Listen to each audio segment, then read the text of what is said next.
আমার নাম শৈলী গড়াই। নেমন্তন্ন কবি ডক্টর দেবেশ ঠাকুর। পোলাও এবার নামিয়ে ফেলো, বাজলো 7:30। পান নিয়ে কি ঢুকলো ঘরে বুদ্ধ জগন্নাথটা।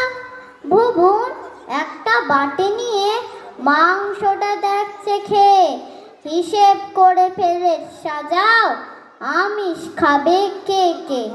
চাটনি, ভাজা, আইসক্রিমের কম না পড়ে দেখো। লোক খাওয়ানোর পদ্ধতিটা আমার কাছে শেখো। 100 জনের নেমন্তন্ন, নিখুঁত ম্যানেজমেন্ট।